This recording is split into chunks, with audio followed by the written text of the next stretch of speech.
Hello everyone, कैसे हैं आप सब। आई होप आप लोग बहुत अच्छे होंगे। आज के इस वीडियो में मैं फिजिक्स के साउंड चैप्टर के कुछ इंपॉर्टेंट क्वेश्चन कराऊंगी जो कि आपके सारे गवर्नमेंट एग्जाम के लिए बहुत ही बेनिफिशियल होंगे। तो चलिए स्टार्ट करते हैं। हमारा पहला क्वेश्चन है, किसी अनुदैर्ध्य तरंग में लगातार दो संपीड़न और दो लगातार विरलीकरण प्रक्रियाओं के बीच की दूरी को क्या कहा जाता है। आंसर होगा तरंग दैर्ध्य। नेक्स्ट क्वेश्चन है, अलग अलग प्रतिध्वनियों को सुनने के लिए ध्वनि के स्रोत से अवरोध की न्यूनतम दूरी। आंसर होगा 17.2 मीटर होनी चाहिए। नेक्स्ट क्वेश्चन है, विरलीकरण होता है जहां हवा का दाब होता है निम्न होता है। नेक्स्ट क्वेश्चन है, मनुष्य बहुत ऊंची ध्वनि सहन नहीं कर सकता, वह उच्चतम ध्वनि स्तर क्या है जो मनुष्य सहन कर सकता है। आंसर होगा बी 80 dB। नेक्स्ट क्वेश्चन है, वायु में ध्वनि के वेग से अधिक की चाल से यात्रा करने वाली एक वस्तु को डैश कहा जाता है। आंसर होगा पाराध्वनिक। नेक्स्ट क्वेश्चन है, 25 डिग्री सेल्सियस पर विभिन्न माध्यमों में ध्वनि के चाल के बारे में निम्नलिखित में से कौन से कथन सही और गलत है। ए है, समुद्री जल में ध्वनि की चाल 1531 किलोमीटर पर सेकेंड होती है। बी है, जल आसुत में ध्वनि की चाल 1498 किलोमीटर पर सेकेंड होती है।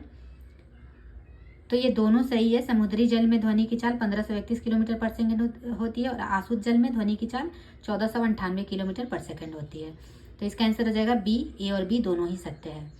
नेक्स्ट क्वेश्चन है, 25 डिग्री सेल्सियस पर विभिन्न माध्यमों में ध्वनि की चाल के बारे में निम्नलिखित में से कौन से कथन सत्य और असत्य है। तो इसका पहला है, जल समुद्री में ध्वनि की चाल 1531 मीटर पर सेकेंड होती है, हवा में ध्वनि की चाल 346 किलोमीटर पर सेकेंड होती है। तो इसका आंसर हो जाएगा सी, केवल ए सत्य है। समुद्री जल में ध्वनि की चाल 1531 मीटर पर सेकेंड होता है और हवा में ध्वनि की चाल 346 किलोमीटर पर सेकेंड नहीं होता है, 330 किलोमीटर पर सेकेंड होता है। नेक्स्ट क्वेश्चन है, डैश की आवृत्ति मनुष्यों के लिए श्रव्य नहीं है। तो मनुष्यों के श्रव्य के लिए 20 हर्ट्ज से 20,000 हर्ट्ज तक ही श्रव्य होता है। तो यहाँ पे बी नंबर इसका करेक्ट आंसर हो जाएगा। 22,000 हर्ट्ज हम लोग नहीं सुन सकते हैं। नेक्स्ट क्वेश्चन है, यदि तापमान बढ़ता है तो ध्वनि की गति भी बढ़ती है। आंसर हो जाएगा डी। दिए गए एक तापमान पर ध्वनि की गति डैश में अधिकतम होती है। आंसर हो जाएगा बी, अल्मुनियम में। नेक्स्ट क्वेश्चन है, निम्नलिखित में से किस माध्यम में ध्वनि किसी विशेष तापमान पर सबसे तेज यात्रा करती है। आंसर होगा डी, लोहा। नेक्स्ट क्वेश्चन है, निम्नलिखित में से किस प्रकार की किरणें पृथ्वी के वायुमंडल में प्रवेश नहीं कर पाती है। आंसर होगा डी, पाराबैंगनी किरणें। नेक्स्ट क्वेश्चन है, संपीड़नों का निर्माण उस स्थान पर होता है जहां वायु दाब है। आंसर होगा उच्च। नेक्स्ट क्वेश्चन है, कण विक्षोभ के प्रसार की दिशा के लंबवत ऊपर और नीचे दोलन करते हैं। यहाँ किस प्रकार की तरंगों पर चर्चा की गई है। आंसर होगा डी, अनुप्रस्थ तरंग पर। नेक्स्ट क्वेश्चन है, डैश ध्वनि तरंग की विशेषता नहीं है। आंसर होगा हर्ट्ज। नेक्स्ट क्वेश्चन है, ध्वनि गमन नहीं कर सकती। ध्वनि कहाँ गमन नहीं कर सकती। ध्वनि निर्वात में गमन नहीं कर सकती है। सबसे ज्यादा ध्वनि ठोस में गमन करती है। नेक्स्ट क्वेश्चन है, नर्म और छिद्र युक्त सतहों का उपयोग करके शोर को अवशोषित करने के लिए तकनीक का प्रयोग किया जाता है। आंसर होगा ध्वनिक सुरक्षा। नेक्स्ट क्वेश्चन है, ध्वनि डैश के कारण उत्पन्न होती है। आंसर होगा ध्वनि कंपन के कारण उत्पन्न होती है। नेक्स्ट क्वेश्चन है, निम्नलिखित में से कौन सा कथन ध्वनि और प्रकाश तरंग के बारे में सही है। आंसर होगा डी, ध्वनि तरंग अनुदैर्ध्य तरंग होती है लेकिन प्रकाश तरंग अनुप्रस्थ होती है।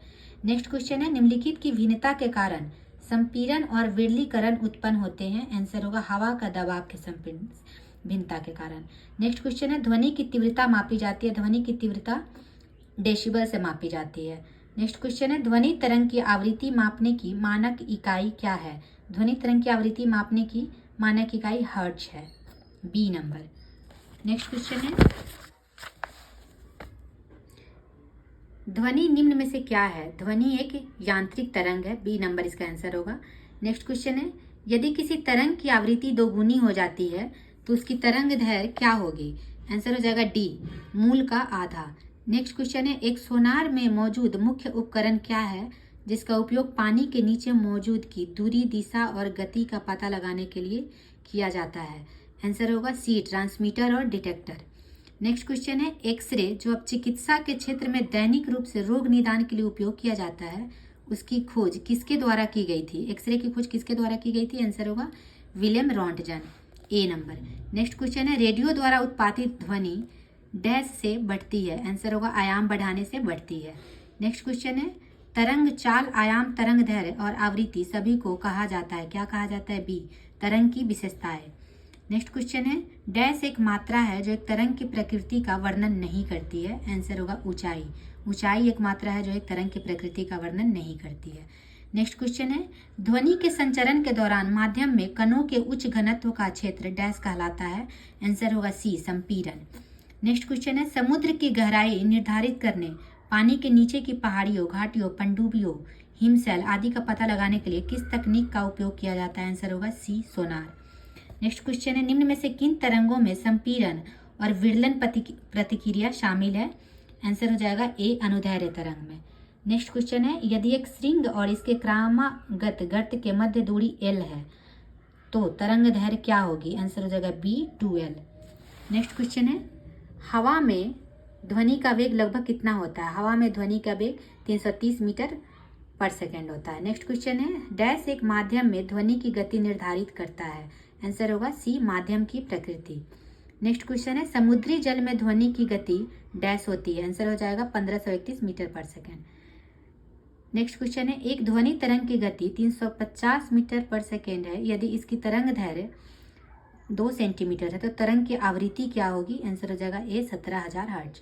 नेक्स्ट क्वेश्चन है डैश तरंगे चमगादड़ को उनके रास्ते में आने वाली बाधाओं का पता लगाने में मदद करती है, आंसर होगा पाराश्रव्य। नेक्स्ट क्वेश्चन है मनुष्यों के लिए श्रव्य ध्वनि की आवृत्तियों की रेंज कितनी होती है?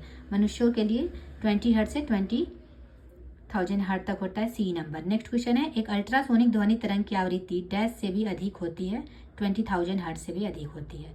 नेक्स्ट क्वेश्चन है आवृत्ति और कलावधि में क्या संबंध है, आंसर होगा T = 1/μ। नेक्स्ट क्वेश्चन है ध्वनि तरंगों के संबंध में निम्नलिखित में से कौन सा कथन सही नहीं है, आंसर हो जाएगा सी, इन्हें यात्रा करने के लिए किसी प्रकार के माध्यम की आवश्यकता नहीं होती है, क्योंकि इन्हें यात्रा करने के लिए माध्यम की आवश्यकता होती है। नेक्स्ट क्वेश्चन है ध्वनि की गति पर दबाव का क्या प्रभाव पड़ता है, आंसर हो जाएगा सी, ध्वनि की गति दबाव से प्रभावित नहीं होती है। Thank you.